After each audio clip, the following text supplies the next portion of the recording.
ഞങ്ങൾ പറഞ്ഞ ഒറ്റ കാര്യമുള്ളൂ, ആര് UDF-ന് വോട്ട് തരാമെന്ന് പറഞ്ഞാലും അത് വേണ്ടെന്ന് പറയുന്നില്ല എന്ന് മാത്രമേ ഞങ്ങൾ പറഞ്ഞിട്ടുള്ളൂ. ആരുമായിട്ടും അത്തരത്തിൽ UDF-ന്റെ പുറത്ത് മുന്നണിക്കകത്തേക്ക് ആരെയും കൂട്ടിയിട്ടില്ല. വോട്ട് വേണ്ട എന്ന് UDF പറഞ്ഞിട്ടുണ്ട്. അത്രയേ ഉള്ളൂ. ഇല്ല, അതൊന്നുമില്ല. മുന്നണിയുടെ ഭാഗമായിട്ട് വെൽഫെയർ പാർട്ടി ഇല്ല, അങ്ങനെ മുന്നണിയുടെ ഭാഗമല്ല, തെരഞ്ഞെടുപ്പിന്റെ ഭാഗമായിട്ട്.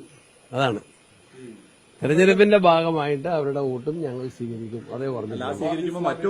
ഒരു വോട്ട് നഷ്ടപ്പെടില്ല. UDF-ന് നല്ല ഭൂരിപക്ഷത്തിൽ ജയിക്കാൻ സാധിക്കും. UDF-ന് ഇത് LDF-ഉമായിട്ടുള്ള ഒരു രാഷ്ട്രീയ മത്സരമാണ്. സർക്കാരിന്റെ ഭരണ നയങ്ങൾ ജനങ്ങൾക്കെതിരാണ്. ആ ജനവിരുദ്ധ നയങ്ങൾക്കെതിരെയുള്ള ഒരു വിധിയാണ്. ആ വിധിയെടുത്തിൽ കൂടുതൽ ശക്തി ആരുടെ ഭാഗത്തുനിന്ന് സമാഹരിക്കാൻ ഞങ്ങൾക്ക് വാഗ്ദാനം ലഭിക്കുന്നു, അതെല്ലാം സ്വീകരിച്ചുകൊണ്ട് ശക്തമായിട്ട് മുന്നോട്ട് പോകും.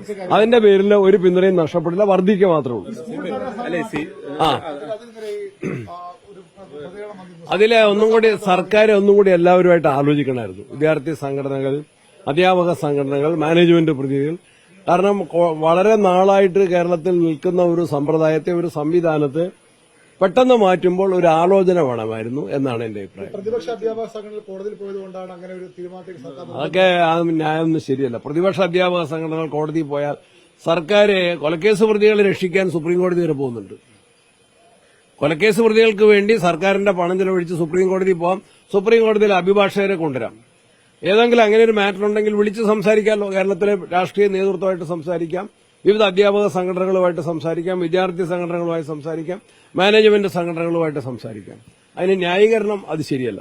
എഴുത്തുകാർക്ക് തന്നെ വലിയ ചേരിപോരാണ്. എല്ലാവരും ഇടതുപക്ഷത്തിന് വേണ്ടി കൂട്ടത്തോടെ എല്ലാവരും അല്ല, എഴുത്തുകാരിൽ നന്നായി ചിന്തിക്കുന്ന നിരവധി പേര് ജനാധിപത്യ ശക്തികളുടെ ഭാഗത്താണ്, മതേതര ശക്തികളുടെ ഭാഗത്താണ്, UDF-ന്റെ കൂടെയാണ്, കോൺഗ്രസിന്റെ കൂടെയാണ്.